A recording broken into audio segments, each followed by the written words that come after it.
While much of India's internal geography was settled after 1947, a significant political precedent was established a decade earlier, on April 1, 1936. Look at the eastern coast on this pre-independence map. The Odia region was fragmented across the Bengal, Bihar, and Madras presidencies. For 3 centuries, they fought to end this administrative erasure, where their shared language was repeatedly diluted within larger borders. The turning point arrived when the British government agreed to carve out a new, separate province based on the right to a shared language. This act made Odisha the first state in India created purely on a linguistic basis.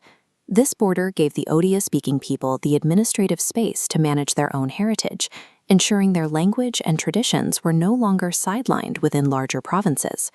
To understand exactly what the Odia people were protecting, we have to look at the literal bedrock of the state.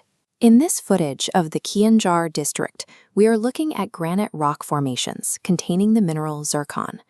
This timeline illustrates exactly how ancient this geology is. These rocks are 3.6 billion years old, making them the second oldest known rock formations on Earth, surpassed only by the Jack Hills in Australia. This physical permanence is matched by the region's human antiquity. The state takes its name from the ancient Odra or Udra tribes that originally settled in the central region. This image captures women of these original communities. Today, this lineage has developed into an extensive cultural network, with the state serving as home to over 62 distinct tribal groups. The combination of the Earth's oldest geology and deep tribal diversity forged a specific regional identity that resisted assimilation into the surrounding provinces. This identity is maintained in the present through the region's high concentration of architectural and artistic monuments. Take the Jagannath temple complex, for instance. It is part of a dense regional concentration of Hindu structures, which also includes the Mukteshwara and Lingaraj temples. Or consider the Sun Temple of Konark, characterized by its massive stone-carved chariot wheels. The culture is also preserved in motion. These dancers are performing Odissi, one of India's oldest dance forms, which traces its origins back almost 700 years.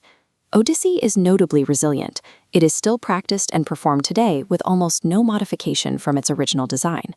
This continuous thread of history was legally reinforced in March 2011 when the Indian Lok Sabha passed a constitution bill to officially change the state's name from the anglicized Orissa to the culturally accurate Odisha.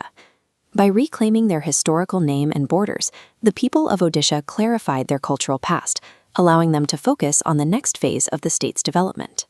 With its linguistic and cultural borders legally codified, the state transitioned into a period of rapid physical and technological expansion. In terms of governance, Odisha was the first state in India to enact the Lokayukta Bill, establishing an independent anti-corruption authority.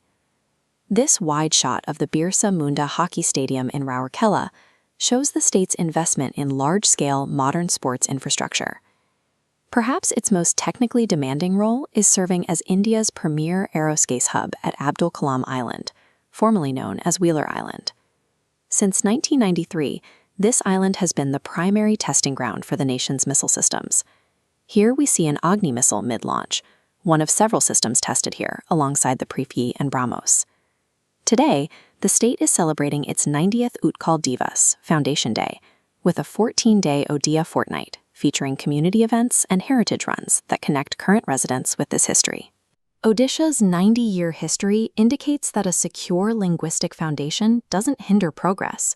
Instead, it provides the stable social environment required to manage some of India's most complex aerospace and civic projects.